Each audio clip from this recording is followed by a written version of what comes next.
Hello साथियों, मैं चंदन आपका स्वागत करता हूं आपके चंदन गुप्ता क्लासेस चैनल पे। दोस्तों, हम पढ़ रहे हैं भारत का संविधान। ठीक है, और आज का हमारा पार्ट नंबर 7 है, मतलब भारत के संविधान का पार्ट 7 है, जिसमें आज हम पढ़ेंगे संविधान की विशेषताएं।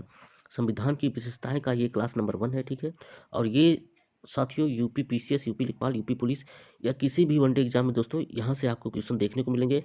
और हम पूरी गारंटी देते हैं कि अगर आप हमसे पढ़ लिए संविधान, ठीक है दोस्तों, तो आपको कहीं फिर कोई पढ़ने की ज़रूरत नहीं है। आप इसको पढ़िए, अच्छे से नोट बनाइए, आपको किसी भी किताब से पढ़ने की ज़रूरत नहीं है। ठीक है दोस्तों, तो चलिए हम शुरू करते हैं आज का। और वीडियो पसंद आए तो इसको लाइक, सब्सक्राइब और शेयर ज़रूर करें। चलिए हम शुरू करते हैं। तो दोस्तों, भारत के संविधान की विशेषताएँ क्या-क्या हैं, इसके बारे में हम यहाँ पे देखेंगे। ठीक है, तो संविधान की प्रमुख विशेषताएँ क्या-क्या हैं?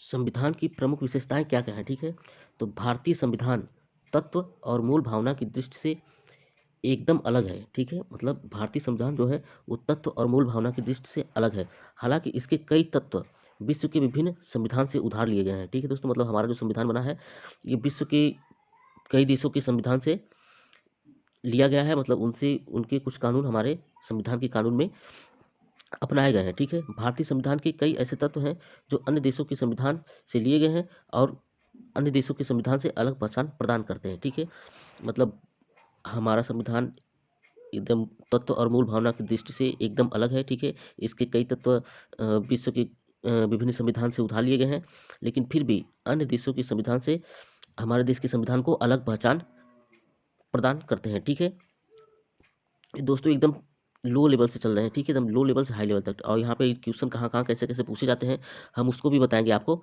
तो आप दोस्तों एकदम बने रहिए हमारे साथ, और इसको लाइक, सब्सक्राइब और शेयर जरूर करें। ठीक है, वीडियो पसंद आए तो सन 1949 में अपनाए गए संविधान के अनेक वास्तविक लक्षणों में महत्वपूर्ण परिवर्तन भी हुए हैं। ठीक है, मतलब सन 1949 में जो हमने संविधान को अपनाया था उसके वास्तविक लक्षण में बहुत महत्वपूर्ण परिवर्तन भी हुए हैं। मतलब जैसे संविधान संशोधन के माध्यम से उसमें परिवर्तन किया गया है। ठीक है, तो इसमें कौन कौन से संशोधन है उसके बारे में यहाँ पे बताया गया है विशेष रूप से।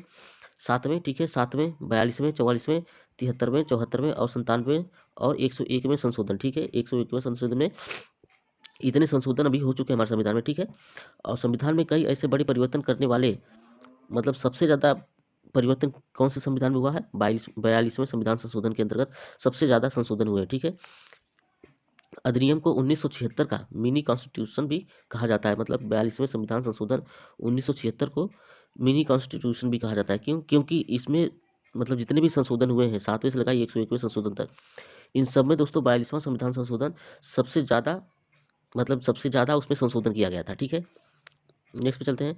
अभी दोस्तों क्वेश्चन जैसे जैसे पूछा जाता है हम आपको बताएंगे। तो अभी वहाँ पे उस ऐसा कुछ आया नहीं है। यहाँ पे एक क्वेश्चन इस पूछा जा सकता है कि कौन से संविधान को मिनी कॉन्स्टिट्यूशन कहा जाता है? तो आपको बताना पड़ेगा 42वें संविधान संशोधन अधिनियम को, अधिनियम 1976 को संविधान का मिनी कॉन्स्टिट्यूशन भी कहा जाता है। ठीक है, यहाँ पे दोस्तों मतलब इस संशोधन में बहुत सारे चीज़ें जोड़ी गई। ठीक है, संविधान में और अलग से जोड़ी गई थी। ठीक है, नेक्स्ट पे चलते हैं।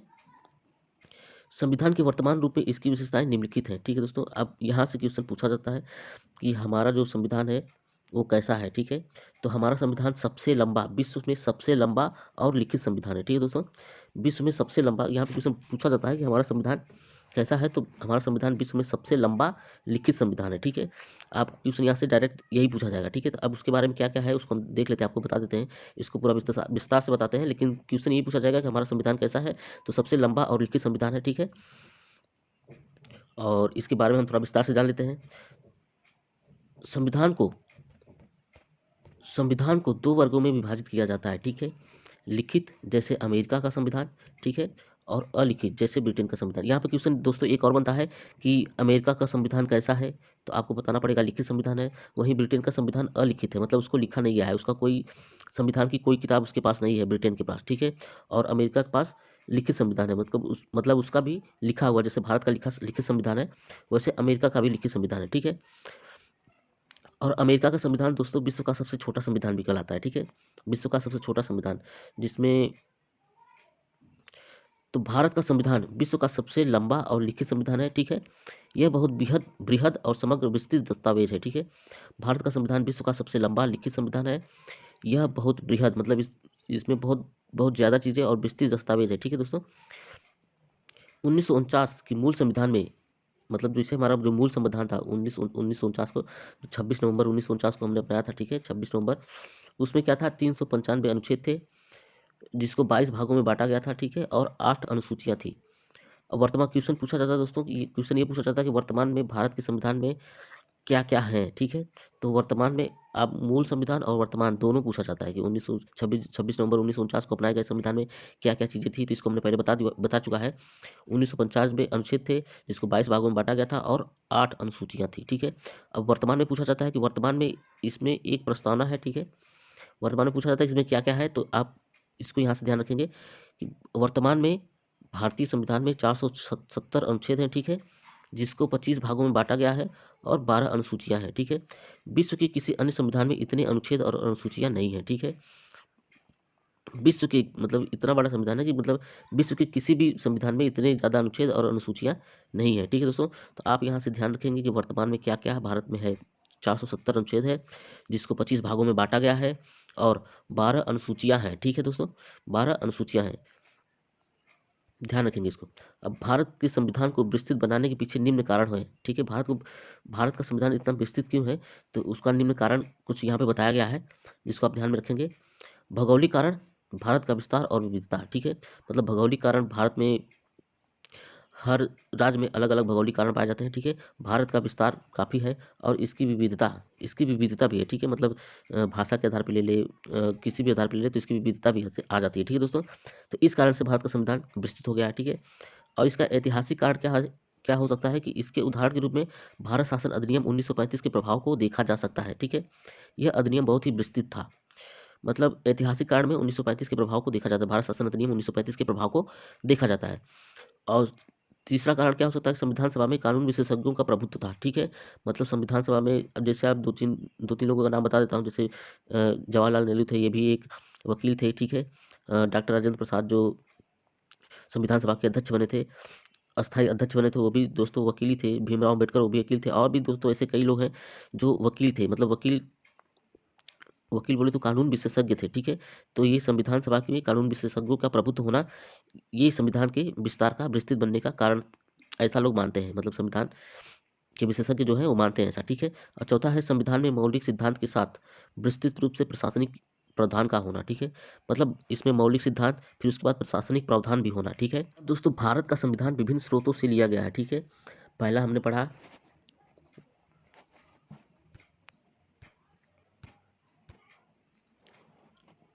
था संविधान सबसे लंबा, भारत का संविधान सबसे लंबा और लिखित संविधान है, ठीक है। इसमें जितने भी इंपॉर्टेंट पॉइंट बताए हमने, आप बस उसी को लिखिए और उसी को याद करिए, ठीक है। ज़्यादा कुछ रखने की जरूरत नहीं है, हम आपको बस विस्तार से पढ़ा रहे हैं, ठीक है। लेकिन जो हमने इंपॉर्टेंट बताया है वही आपको लिखना है, ठीक है। तो पहला पॉइंट था सबसे लंबा और लिखित संविधान भारत का है, ठीक है। अब दूसरा है भारत विभिन्न स्रोतों से लिया जाना, ठीक है। मतलब भारत के विस्तृत होने का कारण क्या है, तो इसका है मतलब ये विभिन्न स्रोतों से लिया गया, मतलब विभिन्न देशों के संविधानों से लिया गया, ठीक है। तो यहाँ पे देखते हैं हम लोग, भारत के संविधान ने अपने अधिकतर उपबंध विश्व के कई देशों के संविधानों और भारत शासन अधिनियम 1935 के उपबंधों से लिए हैं, ठीक है। मतलब भारत का संविधान कई देशों के संविधान से लिया गया है, और भारत शासन अधिनियम 1935 के उपबंधों को भी इसमें शामिल किया गया है। संविधान का अधिकांश हिस्सा भारत शासन अधिनियम 1935 से लिया गया है, ठीक है। संविधान का दार्शनिक भाग, मौलिक अधिकार और राज्य के नीतिक निर्देशक सिद्धांत पर अमेरिका और आयरलैंड से प्रेरित है, ठीक है। मतलब भारत में जो संविधान का दार्शनिक भाग, मौलिक अधिकार, राज्य के नीति निर्देशक सिद्धांत, ये सब दोस्तों अमेरिका और आयरलैंड से प्रेरित है। ये दोस्तों हम अभी आपको अलग से पढ़ाएंगे कि भारत में किन देशों से क्या क्या लिया गया है, ठीक है। उसको हम अलग से पढ़ाएंगे, अभी यहाँ पे कुछ इसको नोट या कुछ करने की जरूरत नहीं है, ठीक है। उसको हम अलग से पढ़ाएंगे कि भारत के संविधान के विभिन्न स्रोत कौन कौन से हैं, तो उसको हम अलग से पढ़ाएंगे। यहाँ पे अब यहाँ पे कुछ इंपॉर्टेंट नहीं है, बस आप समझते जाइए, ठीक है। भारतीय संविधान के राजनीतिक भाग, जैसे कैबिनेट, सरकार का सिद्धांत और कार्यपालिका और विधायिका के संबंध के अधिकांश हिस्सा ब्रिटेन के संविधान से लिया गया है, ठीक है दोस्तों। मतलब जैसे भारत में लोकसभा है, ठीक है, राज्यसभा है, कार्यपालिका है, न्यायपालिका है, ठीक है। तो ये दोस्तों इसका अधिकांश हिस्सा ब्रिटेन के संविधान से लिया गया है, ठीक है। मतलब ब्रिटेन के संविधान में क्या है कि एक हाउस ऑफ लॉर्ड्स है, ठीक है, हाउस ऑफ लॉर्ड्स है, हाउस ऑफ लॉर्ड्स, ठीक है, और एक हाउस ऑफ कॉमन्स, मतलब दो संसद वहाँ पे भी है, हाउस ऑफ लॉर्ड्स और हाउस ऑफ कॉमन्स, ठीक है। तो हाउस ऑफ कॉमन्स वहाँ की निम्न सदन है, और हाउस ऑफ लॉर्ड्स ये उच्च सदन है, ठीक है। तो मतलब यहाँ पे दोस्तों, यहाँ पे इसमें हाउस ऑफ लॉर्ड्स में यहाँ के जो प्रिंस लोग हैं, ठीक है, प्रिंस जैसे राजा हैं, फिर जो डायरेक्ट नहीं चुन के आते हैं वो लोग रहते हैं। जैसे भारत की राज्यसभा में डायरेक्ट नहीं चुने जाते हैं लोग, ठीक है। और वैसे ही फिर जब लोकसभा की बात आती है, हाउस ऑफ कॉमन्स की, तो भारत में जैसे ब्रिटेन में हाउस ऑफ कॉमन्स है, वैसे भारत में लोकसभा है, ठीक है। यहाँ पे लोकसभा में लोग डायरेक्ट चुन के आते हैं, ठीक है। वैसे ब्रिटेन में जो हाउस ऑफ कॉमन्स है उसमें प्रधानमंत्री, गृह मंत्री, राज्य मंत्री ये लोग डायरेक्ट चुन के आते हैं, ठीक है। वैसे ही सेम प्रोसेस भारत में है लोकसभा के लिए, ठीक है। तो संविधान के अन्य प्रावधान कनाडा, ऑस्ट्रेलिया, जर्मनी, रूस, फ्रांस, दक्षिण अफ्रीका इत्यादि देशों के संविधान से लिए गए हैं, ठीक है दोस्तों। यहाँ पे किन किन देशों से क्या क्या लिया गया है हम आपको सब बताएंगे, लेकिन यहाँ पे अभी कुछ इंपॉर्टेंट नहीं है, बस ये आपको समझने के लिए, नोट करने के लिए कुछ है नहीं, ठीक है। भारत का संविधान पर सबसे बड़ा प्रभाव, ठीक है, और भौतिक सामग्री का स्रोत भारत सरकार अधिनियम 1935 रहा है, ठीक है। मतलब भारत के संविधान में सबसे बड़ा प्रभाव भारत शासन अधिनियम 1935 का रहा है। फिर संघीय व्यवस्था, न्यायपालिका, राज्यपाल, आपातकालीन अधिकार, लोक सेवा आयोग और अधिकतर प्रशासनिक विवरण इसी से लिए गए हैं, मतलब 1935 के अधिनियम से ही, ठीक है। संविधान के आधे से अधिक प्रावधान या तो 1935 के अधिनियम के समान है या फिर उससे मिलते जुलते हैं, ठीक है। यहाँ पे क्वेश्चन दोस्तों ये पूछा जाता है कि मतलब भारत का संविधान का अधिकतर भाग किससे लिया गया है। तो आपको सबसे आपका मतलब एक क्वेश्चन पूछा गया बार बार कि भारत का संविधान अधिकतर किससे लिया गया है, तो भारत सरकार अधिनियम 1935 से लिया गया है, ठीक है। मतलब इसके प्रावधान 1935 के अधिनियम के समान है या फिर इससे मिलते जुलते हैं। भारत के संविधान के आधे से अधिक प्रावधान, ठीक है। यहाँ पे ये क्वेश्चन इंपॉर्टेंट हो जाता है। फिर अब दोस्तों तीसरा पूछा जाता है कठोर और लचीला, मतलब भारत का संविधान कैसा है, कठोर है कि लचीला है, इसके बारे में पूछा जाता है। तो भारत का संविधान, तो संविधान को कठोर और लचीला की दृष्टि से भी वर्गीकृत मतलब डिफाइन किया जाता है कि मतलब भारत मतलब किसका संविधान कठोर है और किसका संविधान लचीला है, ठीक है। तो कठोर संविधान उसे माना जाता है जिसमें संशोधन करने के लिए विशेष प्रक्रिया की आवश्यकता होती है। उदाहरण के लिए अमेरिकी संविधान, ठीक है। मतलब अमेरिका का संविधान बहुत कठोर है। यहाँ पे आपको क्या बोलते हैं, संशोधन करने के लिए बहुत ही मुश्किलों का सामना करना पड़ेगा, ठीक है। मतलब यहाँ पे संशोधन इतनी आसानी से नहीं होते हैं। अमेरिका के इतिहास में अभी तक केवल 4 बार ही ऐसे संशोधन हुए हैं, ठीक है। जो मूल संशोधन हुए हैं अमेरिकी संविधान में केवल 4 बार ही हुए हैं, ठीक है। और लचीला संविधान, लचीला संविधान वह कहलाता है जिसमें संशोधन की प्रक्रिया वही है जैसे किसी आम कानूनों के निर्माण की, जैसे ब्रिटेन का संविधान, ठीक है दोस्तों। ब्रिटेन का संविधान तो कोई लिखित संविधान है नहीं। यहाँ पे अगर संशोधन की बात आती है तो उस पर जो कानून विशेषज्ञ हैं वो बैठ के आपस में बात करके उसको समझ लेते हैं और वहाँ पे कानून में संशोधन तुरंत हो जाता है। मतलब बिना किसी लाग लपेट के वहाँ पे संशोधन किए जा सकते हैं, आसानी से किए जा सकते हैं ब्रिटेन के संविधान में, ठीक है। वहीं दोस्तों भारत का संविधान ना तो कठोर है और ना ही लचीला, ठीक है। यहाँ पे क्वेश्चन पूछा जाता है कि भारत का संविधान कैसा है, तो आपको ऑप्शन में मिलेगा कठोर है, लचीला है, कठोर और लचीला दोनों है, इनमें से कोई नहीं। तो आपको आंसर देना है भारत का संविधान कठोर और लचीला दोनों है, ठीक है। मतलब भारत का संविधान ना तो कठोर है और ना ही लचीला, बल्कि यह दोनों का मिला जुला रूप है। अनुच्छेद 368 के तहत 2 तरह के संशोधनों का प्रावधान है, ठीक है। ये कौन कौन से प्रावधान है इसको देख लेते हैं। 2 तरह के संशोधन प्रावधान है, ठीक है। पहला है कुछ उपबंध को संसद में विशेष बहुमत से संशोधित किया जा सकता है। उदाहरण के लिए दोनों सदनों में उपस्थित और मतदान में भाग लेने वाले सदस्यों के 2/3 बहुमत होना चाहिए, ठीक है। और प्रत्येक सदन में कुल सदस्यों का बहुमत, मतलब जैसे प्रत्येक सदन में मतलब लोकसभा में और राज्यसभा में, ठीक है, दोनों में जो जितने बहुमत पड़े हैं उसका 2/3 बहुमत, अगर कोई भी बिल आता है अगर वो 2/3 बहुमत से पास हो जाता है तो वो दोस्तों उसमें संशोधन किया जाएगा, ठीक है। अगर 2/3 बहुमत नहीं पाता है तो उसमें संशोधन नहीं होगा, ठीक है। और फिर बी वाला है कुछ अन्य प्रावधान को संसद के विशेष बहुमत और कुल राज्यों के आधे से अधिक राज्यों के अनुमोदन से ही संशोधित किया जा सकता है। मतलब इसमें क्या है कि अगर संसद में विशेष बहुमत मिल गया, ठीक है, और आज आधे मतलब भारत में 29 राज्य हैं, ठीक है। तो 29 राज्य में अगर आधे से अधिक यानी 15 राज्यों ने इसको स्वीकार कर लिया, ठीक है, तो ये इसमें इसमें भी संशोधन किया, इसमें भी संशोधन हुआ हो मतलब आसानी से हो जाएगा, ठीक है। मतलब जैसे अगर 29 राज्य हैं तो 15 राज्यों ने इसको बोल दिया कि नहीं हाँ ऐसा होना चाहिए, तो ये संशोधित हो जाएगा। और प्रावधान में संसद के विशेष बहुमत और कुल राज्यों के मतलब जैसे संसद में जितने लोकसभा और राज्यसभा में जितने भी क्या बोलते हैं मत हैं, जितने भी लोग मत बहुमत करेंगे संशोधन के लिए, ठीक है, वो लोग, और फिर जो अगर 15 से अधिक राज्य इससे संतुष्ट होंगे, मतलब जो संशोधन हुआ है उससे 15 से मतलब आधे से अधिक राज्य, मतलब अगर 29 राज्य हैं तो आधे से अधिक, अगर 15 राज्य भी इससे संतुष्ट हो गए तो ये संशोधन किया जा सकता है, आसानी से किया जा सकता है। ठीक है, इसके अलावा संविधान के कुछ प्रावधान आम विधायी प्रक्रिया की तरह संसद में सामान्य बहुमत के माध्यम से संशोधित किए जा सकते हैं, लेकिन यह संशोधन अनुच्छेद 368 के अंतर्गत नहीं आता। ठीक है, आप यहाँ पे इसको ध्यान रखेंगे कि मतलब कुछ सामान्य बहुमत के माध्यम से भी संशोधित किए जा सकते हैं, लेकिन यह संशोधन 368 के अंतर्गत नहीं आता। नेक्स्ट पे चलते हैं। चौथा पॉइंट है दोस्तों, भारत के संविधान की विशेषता का एकात्मकता, मतलब एकात्मकता और संघीय व्यवस्था, मतलब भारत में एकात्मकता है और संघीय व्यवस्था दोनों है। ठीक है, यहाँ से क्वेश्चन पूछा जाता है कि भारत का संविधान कैसा है, तो आपको बताना ऑप्शन दिया रहेगा, एकात्मकता है, दूसरा है संघीय व्यवस्था है, तीसरा है एकात्मकता और संघीय व्यवस्था दोनों है, चौथा है इनमें से कोई नहीं। ठीक है, तो आपको यहाँ पे एकात्मकता और संघीय व्यवस्था दोनों, मतलब जितने जिसमें एकात्मकता और संघीय व्यवस्था दोनों रहेगा वो ऑप्शन हमारा सही हो जाएगा। ठीक है, तो भारत का संविधान संघीय सरकार की स्थापना करता है। इसमें संघ के सभी आम लक्षण विद्यमान हैं, जैसे दो सरकार। ठीक है, दो सरकार संघ में क्या होगा, मतलब जैसे आप जैसे हमारे घर में है, ठीक है, तो एक मेन मुखिया होगा, ठीक है, और एक मुखिया का कोई उत्तराधिकारी होगा कि हाँ चलो तुम भी ऐसा कर सकते हो। तो दो दो सरकार रहेंगी। ठीक है, इनमें शक्तियों का विभाजन भी रहेगा, मतलब अगर शक्तियों का विभाजन भी रहेगा। ठीक है, लिखित संविधान रहेगा, संविधान की सर्वोच्चता रहेगी, संविधान की कठोरता, स्वतंत्र न्यायपालिका आदि इसमें रहेंगे। ठीक है, आपके परिवार में ही समझ लीजिए, जैसे आपके मुखिया हो गए, आपके दादाजी हो गए, ठीक है, फिर आपके पिताजी हो गए। ठीक है, तो दादाजी ने जो बनाया है वो तो बनाया है, ये इनका है। ठीक है, फिर आपके पिताजी को भी स्वतंत्र अधिकार है कि हाँ आप ये भी कैसा कैसा कर सकते हैं, आपको ऐसा अपने परिवार में ऐसे रखना है, ऐसे नहीं रखना है, मतलब कैसे कैसे भी रखना है, आपके पिताजी भी कर सकते हैं। ठीक है, लेकिन यही कब कैसे क्या हो जाता है उसके बारे में देखते हैं फिर आगे।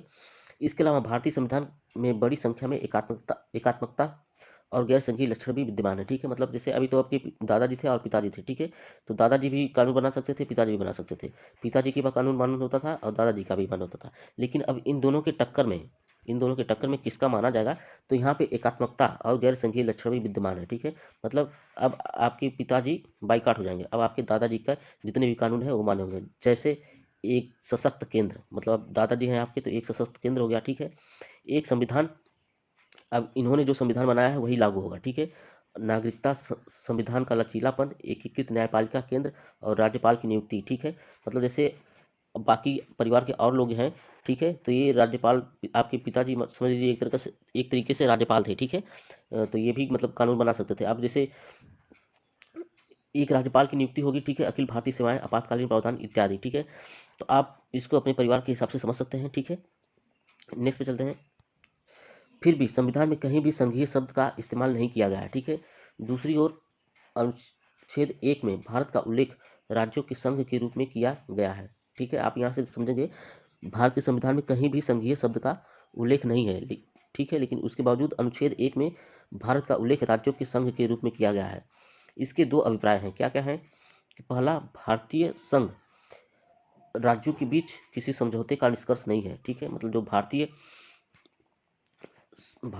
के मतलब जो केंद्र है उसका राज्यों के बीच किसी समझौते का निष्कर्ष नहीं है। ठीक है, लेकिन फिर भी दूसरा क्या है कि किसी भी राज्य को संघ से अलग होने का अधिकार नहीं है। ठीक है, तो दोस्तों, तो ये रहा हमारा आज का टॉपिक। ठीक है, उम्मीद करता हूँ आपको समझ में आया होगा। अगर समझ में आया तो इसको आप लाइक करें, सब्सक्राइब करें और अपने दोस्तों के पास ज़्यादा से ज़्यादा शेयर करें ताकि उनको भी फायदा हो। ठीक है, अभी दोस्तों हमारा भारत के संविधान की विशेषताएं से दोस्तों अभी 2 से 3 वीडियो और आएंगे। ठीक है, और इसमें हम आपको बताएंगे कितने भाग हैं, कितनी अनुसूचियाँ हैं और किन किन देशों से हमारा संविधान के अधिकांश भाग लिए गए हैं। ठीक है, मतलब कोई मौलिक अधिकार कहाँ से लिया गया है, मौलिक कर्तव्य कहाँ से लिया गया है, ये सब दोस्तों हम आपको आगे आने वाले वीडियो में हम आपको बताएंगे। ठीक है, लेकिन उससे पहले जो विशेषताएं हैं, अभी तो 4 विशेषताएं हुई हैं और लगभग करीब इसमें 12-13 विशेषताएं हैं, तो उन विशेषताओं को भी कवर करना है।